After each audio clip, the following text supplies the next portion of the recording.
दोस्तों कहते हैं मोहब्बत की सबसे खूबसूरत निशानी ताजमहल है। ये सिर्फ एक इमारत नहीं बल्कि एक कहानी है, मोहब्बत, जुदाई और यादों की। लेकिन क्या वाकई ये वही कहानी है जो हमें बरसों से बताई जाती रही है, या इसके पीछे कुछ ऐसे राज छुपे हैं जिनसे पर्दा आज तक नहीं उठ सका?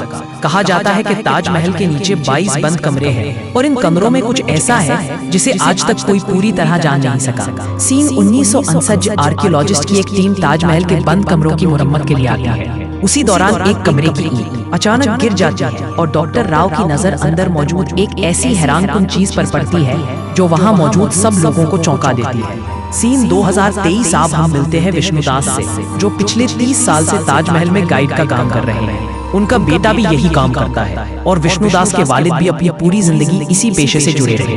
विष्णुदास एक इंतहाई ईमानदार एवं खुददार इंसान है। वो सिर्फ मुकर्ररा फीस ही लेते हैं, चाहे कोई टूरिस्ट खुश होकर ज्यादा पैसे देने की कोशिश क्यों न करे। अब विष्णुदास गाइड एसोसिएशन के इंतखाबात में हिस्सा लेने का फैसला करते हैं ताकि इस निजाम को बेहतर बनाया जा सके। उसी दौरान मेहमा नाम की एक लड़की विष्णुदास का इंटरव्यू लेती है ताकि ताजमहल के छुपे हुए हकायक को जान सके।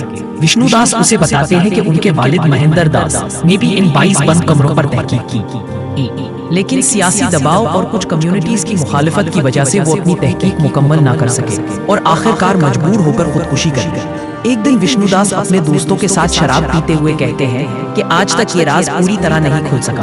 ताजमहल वाकई एक मकबरा है या फिर किसी कदीम हिंदू मंदिर की बुनियाद पर तामीर किया गया था। ये बात उनके कुछ दोस्तों को बुरी लगती है, लेकिन विष्णुदास साफ लफ्जों में कहते हैं कि सच जानना जरूरी है, चाहे वो कितना ही तल्ख क्यों ना हो। इंतखाबात और तनाज़ा विष्णुदास की तहकीक और उनकी बातें लीक हो जाती हैं। लोगों में गुस्सा फैल जाता है और गाइड एसोसिएशन उन्हें मुअत्तल कर देती है।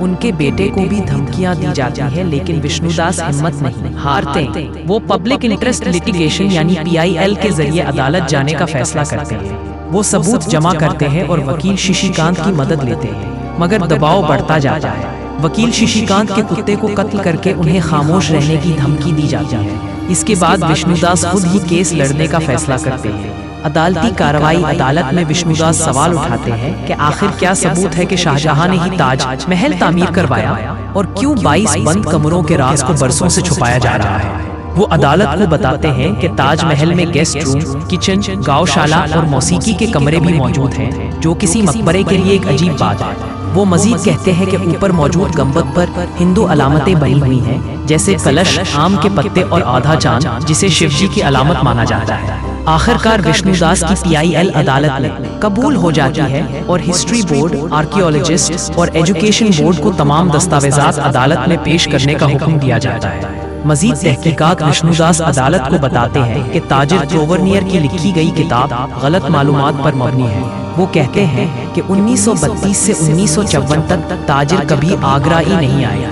विष्णुदास का दावा है कि मौजूदा फरमानों और तारीखी शवाहिद से ये बात सामने आती है कि ताजमहल की बुनियादें पहले से मौजूद हिंदू महल पर रखी गई थी और बाद में कुछ रोमानी कहानियां तारीख में शामिल कर दी गई।